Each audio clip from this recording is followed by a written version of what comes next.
Welcome back to Cunningham's Law Review, where our goal is to listen to the top artists and songs of the last 100 years, starting in 1920 and working our way forward. 4 days a week, we review what we hear and share the history of popular music with you as we do. I'm Richie, and you're listening to Side A of episode 1921-1, which I'm excited to say is the first of our episodes for the year 1921. Today's music comes courtesy of Marion Harris, who we've talked about in 1920-1, and Aileen Stanley, who is a newcomer to Cunningham's Law Review. Finally, we'll be listening to a song from duo Van and Schenk that's 100 years old but still rings true as a reminder that money can't buy happiness.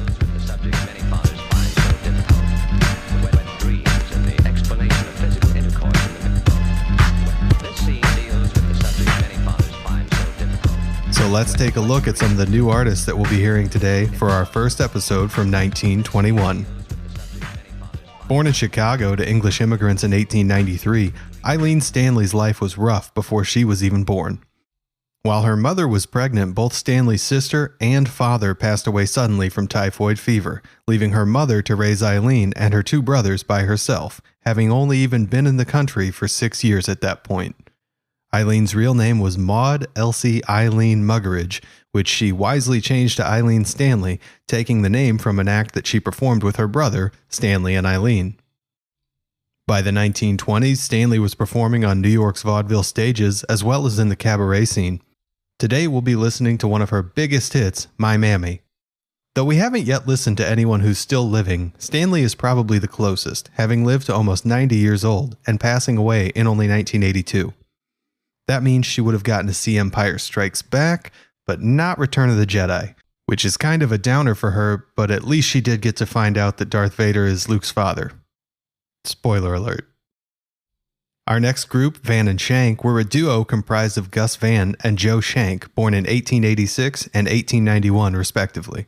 They were huge on the vaudeville circuit and appeared in Ziegfeld's Follies in New York from 1918 all the way until this year of 1921. Their voices, with Van's baritone serving as the lower counter to Schenk's tenor, were favorites of audiences who would follow them with interest as they moved from vaudeville into the emerging radio and film industry, until Schenk's untimely death in 1930.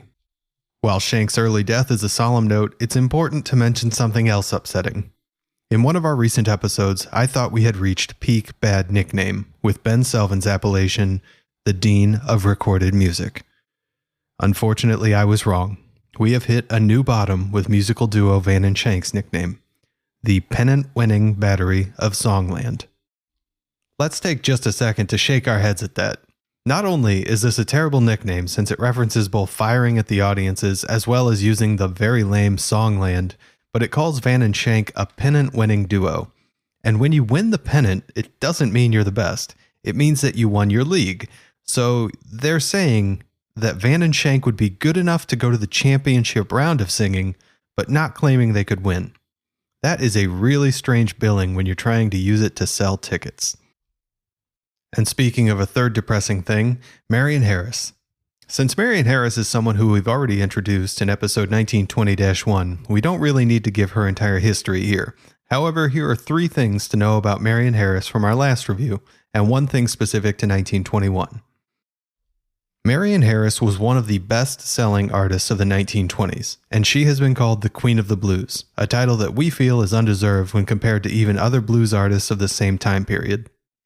In our first reviews of Harris, she earned a disappointing average of 12 points out of 25, and currently has the lowest scoring song of any we reviewed with a 7. And that's not 7 over 0, the minimum score you can get at Cunningham's Law Review is a 5. So scoring a 7 is a monumental undertaking that really involves bad decisions from start to finish. Harris's work as a white jazz singer was well liked at the time, but hasn't aged well at all due to its affected accents that are painfully obvious, insulting subject matter, and generally vapid topics. The specific thing that may play into at least one of these songs today by Harris is that she was briefly married this year, and I'm looking forward to hearing a bit of authenticity from her in I'm Nobody's Baby, where she may be able to call on some of her actual life experience to make the song deeper than her 1920 performances. So let's stop talking about the music and let's start listening. Normally, this is the part of the podcast where I tell you that if you're not listening on Spotify at this point, you really should be. But Spotify has changed how podcasts like Cunningham's Law Review operate, and so I no longer need to publish separate playlists to play music in our episodes. Through the wonders of modern technology, from now on, you just need to start the podcast episode and you'll hear everything in a row without pressing another button. Today's episode is posted to Spotify under the title Cunningham's Law Review 1921-1, and it's all one piece. You can find a link to this episode on the Cunningham's Law Review subreddit at reddit.com/r/CunninghamsLawReview. We want to know what you think about our reviews and the music we're hearing, so make sure to join us on the subreddit or leave us an Anchor voicemail. That's all for Side A of episode 1921-1. We'll see you for the reviews after the songs on Side B.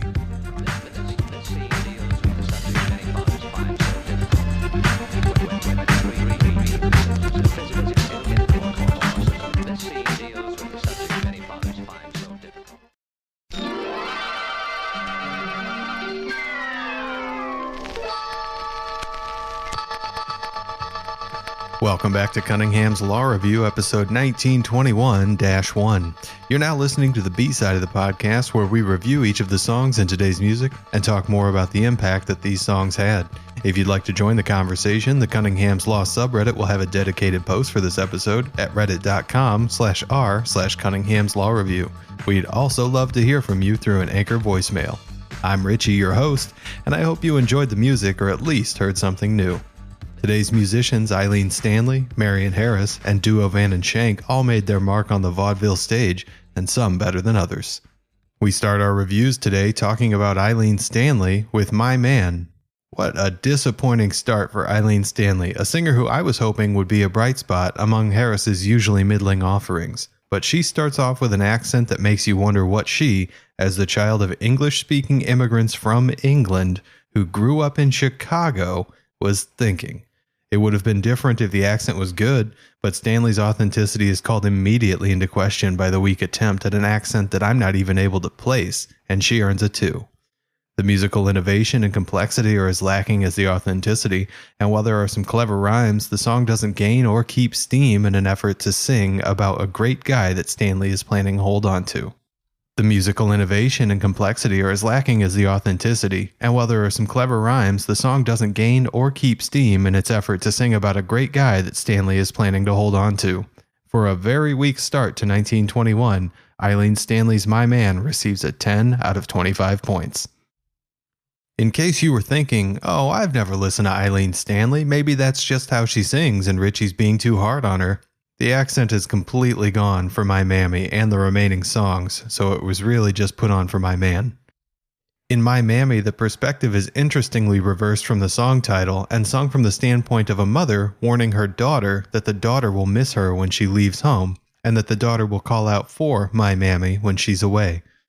While this is likely an authentic statement for most people who are leaving home, and whose parents try to tell them how much they'll miss them and in turn be missed, there's not any complexity to that message outside of conveying it directly, which stops the song from meaningfully authentic or artistic merit, and the song earns 2s for those categories. As with most of Stanley's musical accompaniment in her 1921 recordings, the band is serviceable, but only because they're hardly noticeable, and if not for Stanley's much better vocals when compared to the previous song, they would earn a 2, but instead climb up to a 3 with Stanley's performance considered. Unfortunately, the only place the song innovates is in not being catchy, and earns 2s for both of those categories as well, narrowly beating My Man with 11 points. While Al Jolson would become the most well-known singer of this song, later covering it in his biopic The Jazz Singer, as well as other places, the first recording was by William Frawley, a name that you probably don't recognize. You will, however, recognize him as Fred, neighbor of Lucy and Ricky Ricardo, and husband of Ethel Mertz from I Love Lucy. Moving on to I'm Nobody's Baby, when a song starts out with a little ebony love scene from the Southlands, I immediately know that it's going to be tasteful and well done. Of course not. It's fake country accents and over-the-top stereotypical characters of minstrel show characters, complete with uneducated accents and physical abuse in relationships. So authenticity is off the bat a 1, because if Aileen Stanley ever met a black person, she sure as hell didn't pay attention. Something that caught my ear is that this is the first time I've heard someone refer to, quote, wanting a little lovin', which for the times may have been quite risque, and I wonder if the black character is being used as a device that allows Stanley to be more forward than would normally be allowed if she were to have been singing in her own narrative voice. If you know anything about that kind of literary device use, I'd love to hear about it. The song's got one highlight that keeps it out of the single digits, though just barely. An innovation where the song earns a 3 for the portrayal of the female character as an independent woman who was not interested in being part of an abusive relationship. I was honestly surprised to hear a positive message at all from this, but I can't deny that as an ending it's a lot better than I was expecting, even if it's a poorly executed statement overall, earning a 2. For mastery, the band and Stanley do an okay job, but the piece overall betrays a lack of mastery since it was recorded as a performance piece in a medium that doesn't suit performance pieces, with no adjustments for that fact, so earns a 2. Similarly, catchiness suffers and earns a 2, as this was likely meant for the vaudeville stage, but instead was recorded directly to the record without adjustment to the musical accompaniment, arrangement, or the consideration of the fact that the music would drop out during the spoken word portions and be kind of boring. In Stanley's highest scoring song of the year, All By Myself, which earns a 14, she offers a personal and interesting take on wanting a man, where she admits directly that she's tired of being lonely and that she wants a man in her life. Authenticity-wise, it's credible enough to not jar the listener, but being lonely is common and there's no specific insight given here. While the song gets over the top in expecting us to believe that she's up all night crying, but not really conveying any supporting emotion for that message, it's generally average, scoring 3s in all categories except for mastery where it gets a 2 for the lack of any challenging material. It should be noted that in this song we see the return of the 1920s most erotic piece of home furnishing, the Morris chair. We talked about the Morris chair's role in our 1920-year episodes, explaining that since it can recline, it became the height of romantic fashion, and here the trend continues. To portray how lonely she is, Stanley talks about the chair being a place where she just plays solitaire and sits alone. It's an interesting use of negative space to show who isn't there, but only because we know that that chair is being used to portray a missed opportunity. Now moving on to Marion Harris, who similarly has no one to join her in a Morris chair. We talk about I Ain't Got Nobody. In an instant, the melody that opens the song reaches out to listeners through the years, thanks mostly to the work of artists like Louis Armstrong and David Lee Roth in covering it, though in the latter case based on Louis Prima's medley which included Just a Gigolo. We talked a lot about this song in our Cover to Cover 1 episode, and Harris made it famous when she recorded it at Victor in 1916. However, this version became popular later when she re-recorded the song for her new label, Columbia, which you may remember from 1920-1 is the label that Harris left Victor for when Victor wouldn't let her sing the St. Louis Blues. This version features Harris's reasonably good voice, and though the song is much better when it's sped up as in later recorded versions, you can see why this blues version became popular in the first place. Music is simple and supports the song until the interlude, which adds a bit more strut to it, but not much. The artistic statement isn't anything special, but it's interesting to hear the origins of a very old song that yet we still all know in the back of our heads somewhere. The song receives 3s in all categories for a total score of 15. It's interesting to hear the phrase Sweet Daddy in 1920 in reference to a potential man, but I guess by the 40s Daddy-O was in use within beat circles, so it had to have started before then. Look for the Silver Lining has a simple message, to look on the bright side, and to see the clouds for their silver linings of beauty. The musical accompaniment in this song stands aside so that the lyrics can take center stage, and that's probably the right decision because the lyrics are a bit more dense, but that does take away from the complexity. For its good message and performance, the song matches I Ain't Got Nobody with 3s in all categories for a 15-point total score.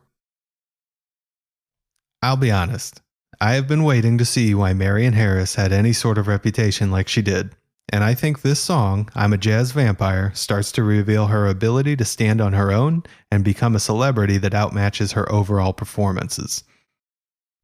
Before we review this song, it's helpful to define what kind of vampire we're talking about, because it was just Halloween and we're not talking about a blood-sucking monster. It's easier to understand if you abandon the word vampire mentally and replace it with vamp, which is what vampire was shortened to in this context since. A vamp is a woman who charms her way into men's graces to take advantage of their foolishness. In the words of Florence Ziegfeld of Ziegfeld's Follies fame, a vampire is a good woman with a bad reputation. There were literally articles in the 20s warning the general populace to be on the lookout for such women, and it seems to have been a vampire pandemic.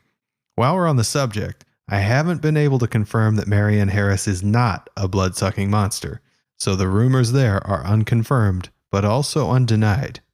What Harris does confirm in this song is that she can be a badass. This song is a love letter from Harris to jazz, and starts by painting the mating call of the saxophone to the clarinet as the genesis of jazz. In doing so, Harris herself is born as the jazz vampire, and wastes no time immediately going over the top to enumerate all of the evil powers that jazz, as a negative social influence and general hussy factory, has imbued her with. It's fun to hear Harris go so over the top to make fun of people that think jazz has a power over anyone. She takes them at their word and ups the ante to show that not only can jazz help her to take your man if she wants to, but she can just shake her shoulders and sink a ship, make elevators fall with her mere presence, and cause you to spill water on yourself just by typing in a syncopated rhythm in the office. While this can all seem ridiculous now, there are still people who blame music for the ills of society. In the 70s, metal was blamed for devil worship, and so was Dungeons & Dragons, and there's a really funny Tom Hanks movie called Mazes and Monsters that nobody's seen, where he gets put in a mental institution because he loses his mind to Dungeons & Dragons. But even in the 90s, rap music was blamed for rising crime rates, and honestly, I'm really excited to see what K-pop gets blamed for, because it has to be doing something besides making teenagers look stupid on TikTok. Harris probably lived this song, without the bewitched powers of course, and she receives a 4 for authenticity, and a 5 for artistic statement. While this song is innovative in its subject matter as satire and receives a 4, in the actual music of the song there's a lack of impressive jazz and catchiness, and in those categories the song receives a pair of 3s, making it Harris's best performing song so far with a total score of 19. In another surprisingly good song, Harris attempts the metamorphosis that many young pop stars find themselves facing, the transition from young lady who sings to woman with needs. In I'm Nobody's Baby, this transition ironically would have been about the same time as her marriage, but Harris does sing the material authentically enough and earns a 4. We don't fault her for having a personal life, but it would have been an interesting time for her to say something along the lines of, "Rings aren't handcuffs and you don't own me," instead of saying, "I'm ready to be locked down." But the times were different, and it's possible that trying to be a vamp wouldn't have worked for her publicly if she was being serious. The song is average in innovation and catchiness, receiving 3s there, but in terms of mastery, Harris's strong vocal performance is met by some interesting piano solos in the latter half of the song, and earns a 4 to match its artistic statement for a total score of 18. In Beale Street Blues, an average song from Harris, the singer explains why she's got the blues. Beale Street has gone dry. Due to Prohibition, which is America's greatest mortal sin, which would continue for another agonizing 12 years, Beale Street is a broken down shell of its former self, and for calling attention to that effectively, Harris receives a 4 in artistic statement, with 3s in the other 4 categories for a total score of 16. She'll be happy to know that in her rumored vampiric immortality, the taps are back open on Beale Street. And again, I'm not saying that Marion Harris is an actual vampire. I'm just saying that I can't confirm that she's not. Finally, we have Van and Schenk's Ain't We Got Fun. This is a really fun song that I've probably heard 100 times but never knew where it came from. Earning a 4 in catchiness, the song grabs you quickly, and it's telling you that you don't need money since the things that make you happy come free anyway. Even 100 years ago, times were rough for those without, and this song claims that it's due to those with, noting that the rich get richer and the poor get children and layoffs. And for that message, the song receives a 4 in artistic statement as well. The music is simple, and it's as likely as not that it's authentic, so the song receives 3s in the remaining categories for a total score of 17.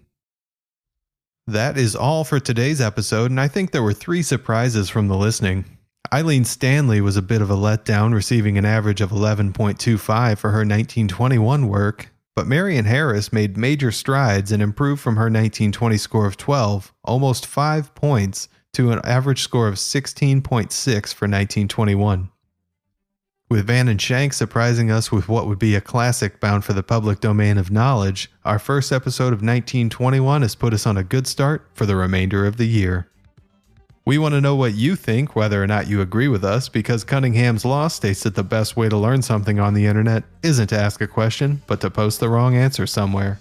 So make sure to find the subreddit's dedicated post for this episode at reddit.com/r/CunninghamsLawReview, or reach out to us through an Anchor voicemail. If you leave us an Anchor voicemail that we end up using on the show, we'll review an album of your choice in a special episode, even if it's your own band's. If you like what we're doing here, leave us a review on your favorite podcasting service and follow the podcasting playlist. And if you don't like it, definitely don't mention that to anybody. Until next time, I've been your host, Richie, and you've been listening to Cunningham's Law Review. Our theme music is A Difficult Subject by The Insider, and nobody else works here.